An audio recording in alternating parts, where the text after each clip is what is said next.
Welcome to the Tell History. A very warm and gentle welcome. I am so glad that you have chosen to join me here tonight. Find a position that allows you to feel completely supported and at ease. Let your body grow heavy, your muscles soften. Take a slow, deep breath in, filling your lungs with the quiet air of this moment. And as you exhale, let the day fall away, release its thoughts, its pressures. They are not needed here. Here, there is only the quiet turning of the pages of history. Our story does not begin with a king's decree or a declaration of war. It begins with something much quieter and more mundane. It begins with, for centuries, the small island nation of England was a producer of high-quality wool, and its primary business was selling this wool to the expert weavers in the towns of Flanders, just across the narrow sea. The world of these early English merchants was small, governed by the tides, the winds, and the simple, repetitive cycles of trade. Ships, small wooden vessels known as cogs, would be loaded with heavy bales of wool, and they would make the short, predictable journey across the channel. They would return with finished cloth, wine, and other European goods. It was a slow, steady, and profitable business. This was the foundation. This was the first quiet engine of a maritime economy. For a long time, this was enough. The great powers of the world were elsewhere. Spain and Portugal, with their massive ocean-going caravels, had divided the newly discovered Americas and the sea routes to the east between them. They brought back mountains of silver from Potosi and shiploads of precious spices, pepper, cloves, nutmeg from the Spice Islands. England, on the edge of Europe, was a minor player looking on with envy. The first stirrings of a wider ambition were not governmental, they were commercial. A group of wealthy merchants in the city of London would gather in their wood-panelled halls.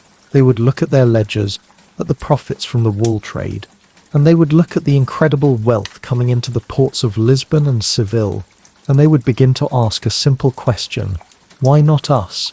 The answer was risk. To send a ship into the vast unknown oceans controlled by the Spanish and Portuguese was an immense gamble.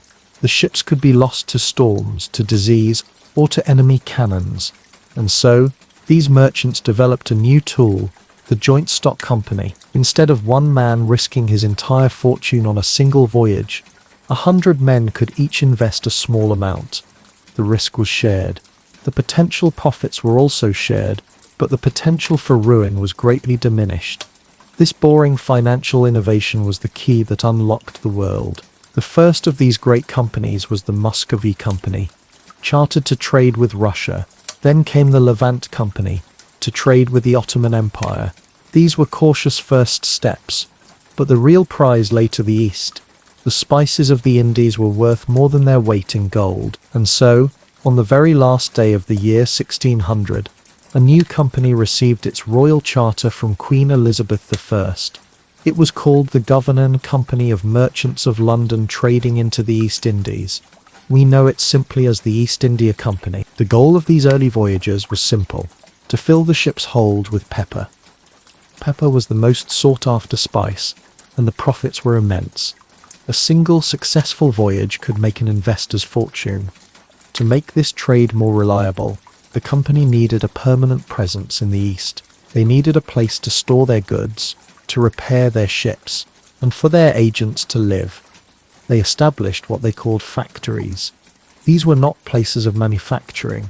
The word factory comes from factor, which is an old word for a business agent. A factory was simply a trading post.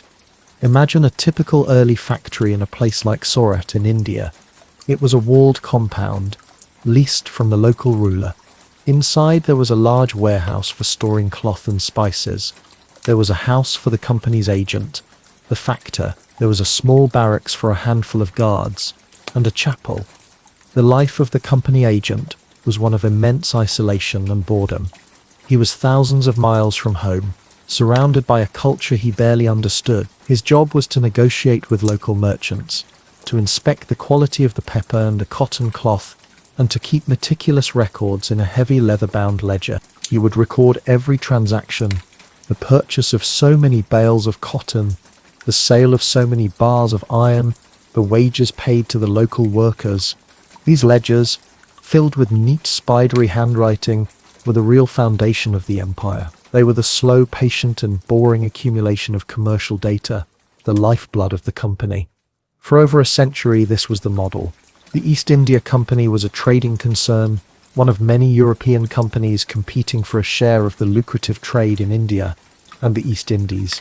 They were not rulers, they were tenants, operating at the pleasure of the powerful Mughal emperors who ruled most of India. The slow, gradual shift from trader to ruler began not as a grand plan, but as a series of small, pragmatic decisions. The Mughal Empire, which had provided stability in India for centuries, began to weaken and fragment in the early 18th century. Local princes and governors began to assert their independence, and the subcontinent descended into a state of political chaos. For the East India Company, this chaos was a threat to their business.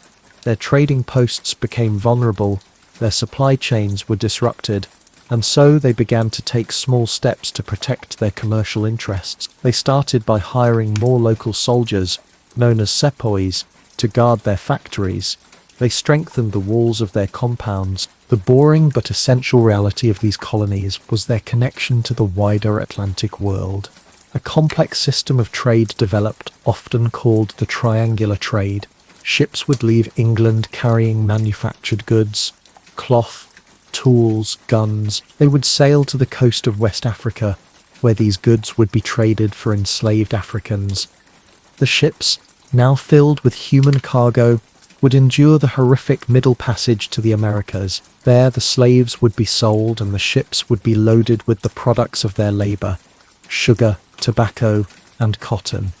This cargo would then be sailed back to England, completing the triangle. This vast oceanic system was the engine of the early British Atlantic Empire. It was brutal, exploitative, and incredibly profitable. It was managed by a network of merchants, ship captains, and colonial administrators. Their daily work was in the details, calculating cargo space, navigating by the stars, ensuring shipments, and always keeping their ledgers. The quiet, methodical work of commerce and the brutal reality of slavery were the twin pillars of this first empire. Let us now pause in our story. We have seen the seeds of empire planted on two sides of the world. In the east, a trading company, slowly, almost accidentally, transforming itself into a government. In the west, a collection of colonies built on agriculture, trade, and the immense suffering of the slave trade. Both were driven not by a grand imperial plan, but by the slow, patient, and relentless pursuit of profit. As you settle deeper into your rest, let this image of the slow, quiet beginnings of empire be a calming one. Think of the meticulous ledgers, the patient negotiations, the long, slow voyages of the early sailing ships. The world was being changed, not by sudden dramatic events, but by the steady, repetitive, and boring work of countless individuals. There is no need to grapple with the complex morality of it all.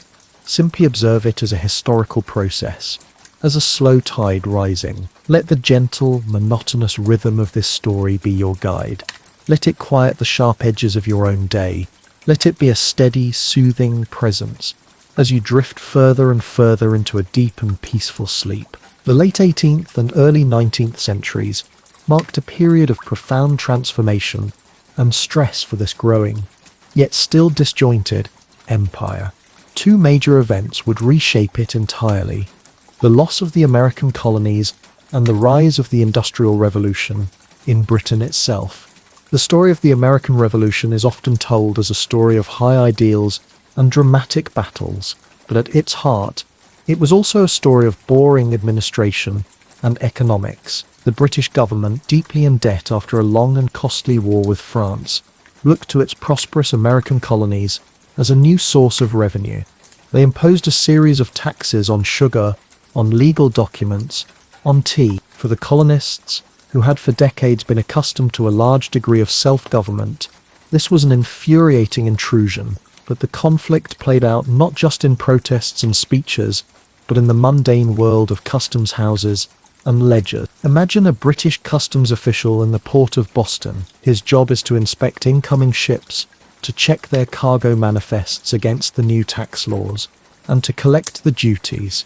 It is a thankless, bureaucratic job. He is faced with sullen merchants who try to hide their cargo, with smugglers who bypass his port altogether, and with a general population that sees him as an agent of a distant and oppressive power. The seeds of revolution were sown in these quiet, daily acts of commercial resistance and administrative friction. The Industrial Revolution and the Empire now became locked in a powerful feedback loop.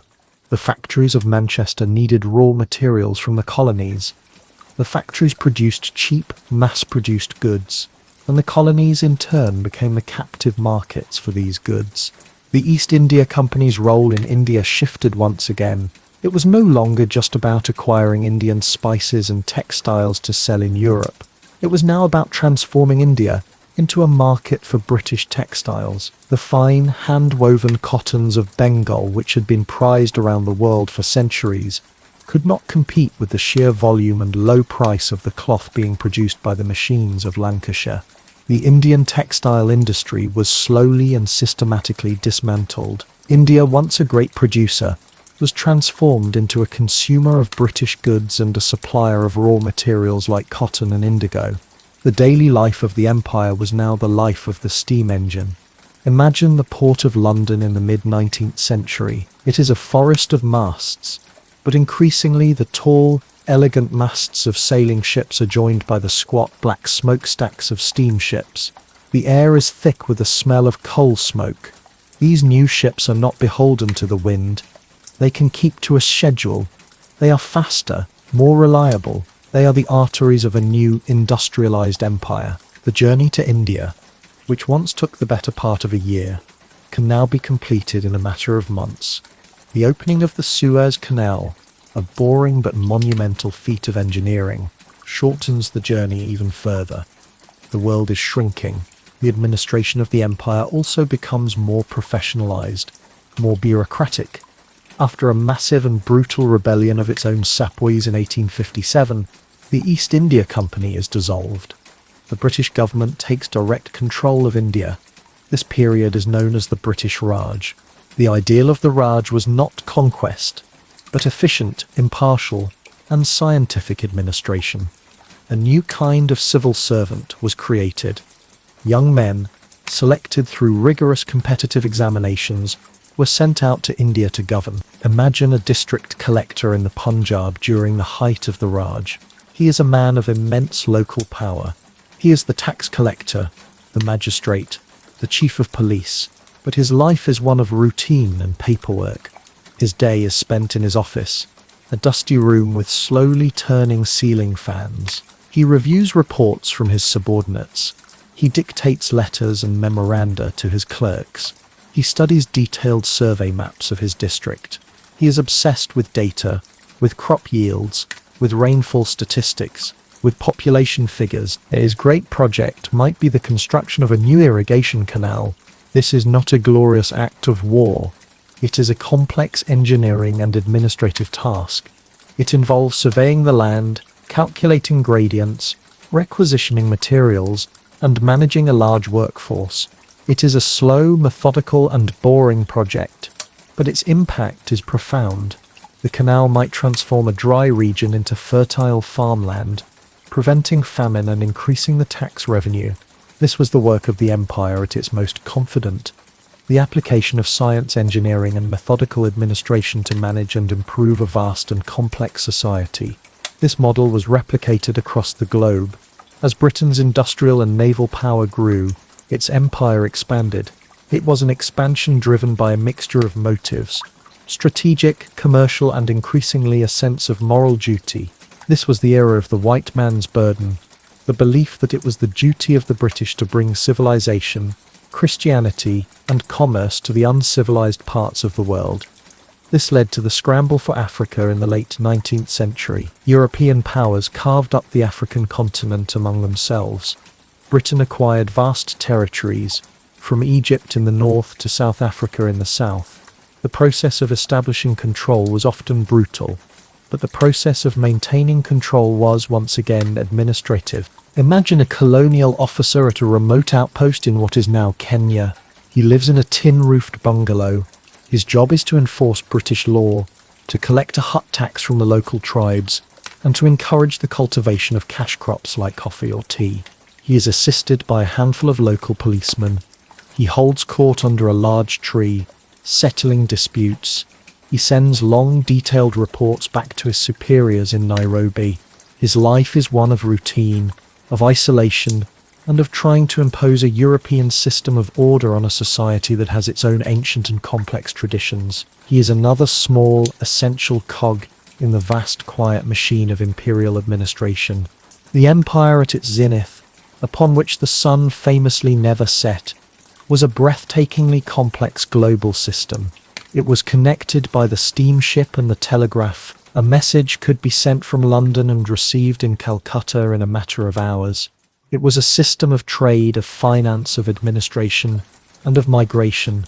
It moved raw materials like cotton from India, rubber from Malaya, and wool from Australia to the factories of Britain. It moved finished goods from Britain back to the colonies. It moved people, British administrators and soldiers going out to the colonies, and Indian labourers being sent to work on plantations in other parts of the empire like Fiji or the Caribbean. The quiet, boring heart of this entire system was the ledger book, the shipping manifest, the survey map, and the administrative report. It was an empire built on information, on the patient and methodical collection and organization of data. As you lie here, on the edge of sleep, let this image of the quiet, functioning empire settle in your mind. Do not think of the battles, think of the paperwork. Think of the young clerk in his dusty office in Calcutta, his pen scratching across the page. Think of the ship's captain in the middle of the Indian Ocean, making his noon entry in the logbook. Think of the engineer in Africa, checking his survey lines for a new railway. This was the mundane, everyday reality of the empire. It was a vast, interconnected system of routines. Let the steady, predictable and monotonous rhythm of this global machine be a soothing presence for your mind. There is no drama, no crisis. There is only the slow, steady and quiet work of maintaining a vast and complex world. Let this quiet rhythm slow your own thoughts. Let it smooth out the complexities of your own day. And let it guide you into the peaceful, effortless state of deep sleep. No system, no matter how vast or seemingly powerful, is permanent. The story of the empire's decline and fall is as slow, gradual, and in its own way, as boring as its rise. It was not a single dramatic collapse, but a long, slow process of unravelling. The great tide going out. The first signs of this decline were not obvious. They were hidden in the ledgers and the trade statistics. By the early 20th century, Britain was no longer the world's sole industrial powerhouse. New industrial giants were rising. Germany and the United States, they were building their own factories, their own navies. British manufacturers who had dominated global markets for a century now faced stiff competition. The easy, guaranteed profits of the colonial system began to shrink. The two world wars were the great accelerators of this decline. They were catastrophic events, but their impact on the empire was also felt in quiet, administrative ways. The wars were incredibly expensive. Britain, which had been the world's banker, spent its immense fortune and went deeply into debt, primarily to the United States. The financial foundation of the empire was cracking. The wars also shattered the myth of European invincibility. In Asia, the swift and brutal victories of the Japanese army in the early stages of World War II, capturing British strongholds like Singapore and Burma, were a profound shock. It demonstrated to the colonized peoples of Asia that their European masters were not invincible.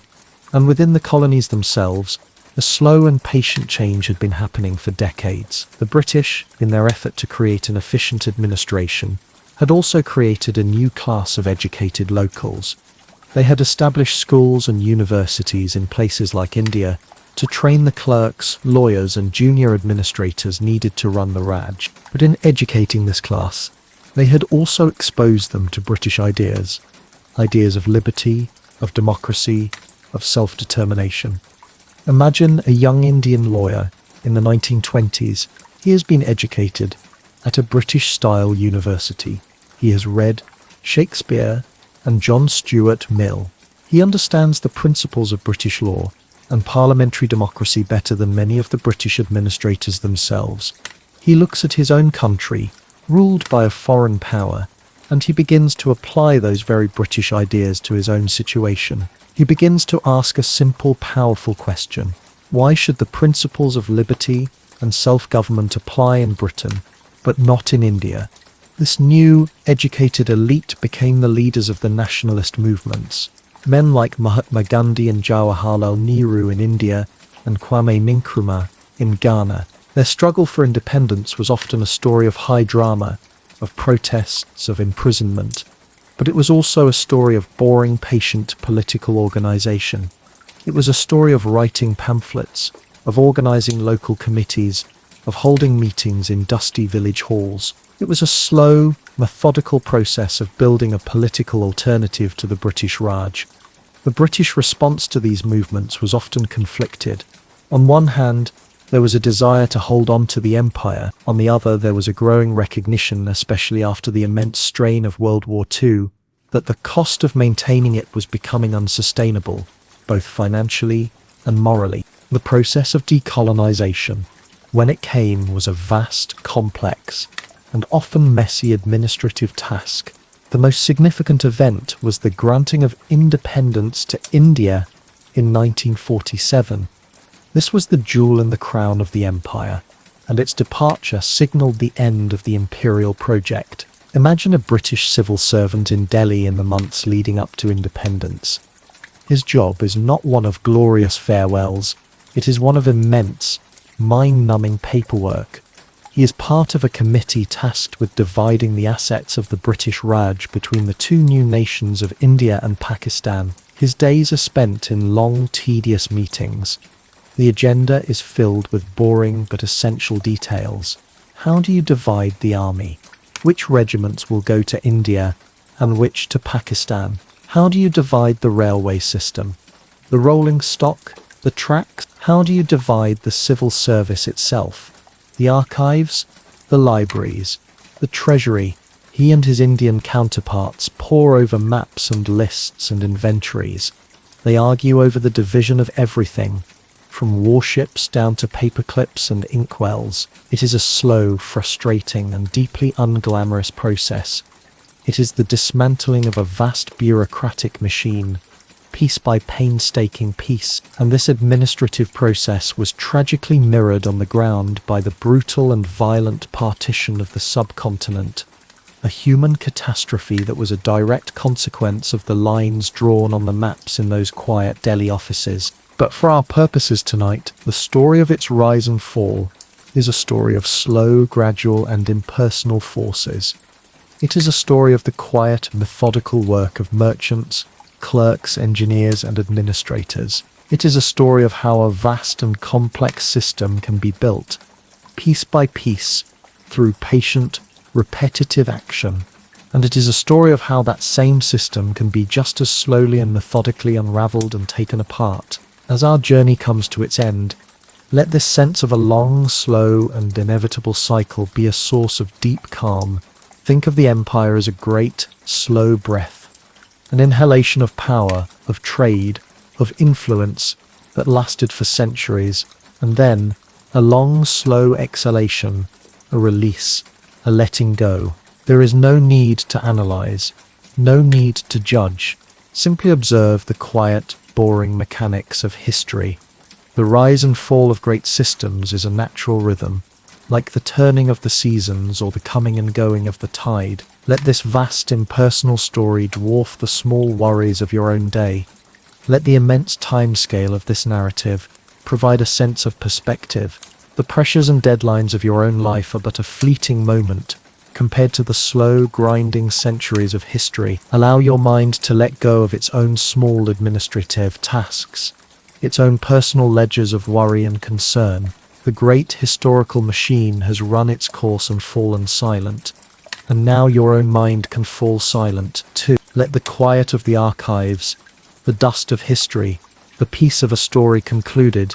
Be your gentle companions as you drift now into a deep, profound, and truly restful sleep. Let us now allow the grand narrative to fade, like a map that is slowly rolled up and put away. The details of trade routes, of administrative districts, of political movements, let them all dissolve into a gentle historical haze. What remains is not the story itself, but the feeling it leaves behind, a sense of immense scale, of slow, inevitable processes, and of profound quiet after the long work is done. Think of an old, abandoned government building in a former colonial capital. The paint is peeling from the walls, the grand portico is stained with time. The offices, once filled with the busy scratching of pens and the rustling of papers, are now empty and silent. Dust motes dance in the shafts of late afternoon sun that pierce through the grimy windows. In the corner of one room, a single, forgotten ledger book lies on a dusty shelf. Its leather cover is cracked and dry. If you were to open it, its pages would be filled with neat columns of figures, a meticulous record of a year's tax revenue from a long-forgotten district. The ink is faded. The names are of people long since passed away. The concerns recorded on its pages, the price of cotton, the cost of a new bridge, are no longer relevant. Let this be the silence that fills your own mind now. Let the frantic, busy noise of your own daily administration fade away. Let go of the need to calculate, to plan, to organize. The work is done. The office is closed. The story of the empire, for all its complexity, was the story of human energy directed towards a vast project. And now it is time for your own energy to be redirected. It is time to turn it inwards, towards the quiet, essential and boring project of rest and restoration. This is the most fundamental work of all. It is the work that requires no effort. It is the work of letting go. It is the work of allowing your body to perform its own ancient, quiet administration of healing and repair. The story is over. The pages are still. The library is dark. The only thing that is left is the deep, profound and welcoming silence of the night. Let it envelop you now. Let it be a soft, heavy blanket that quiets all thought, that soothes all concern. There is nothing more to do. There is nothing more to say. There is only this moment, this peace, this gentle descent into a deep and completely untroubled sleep.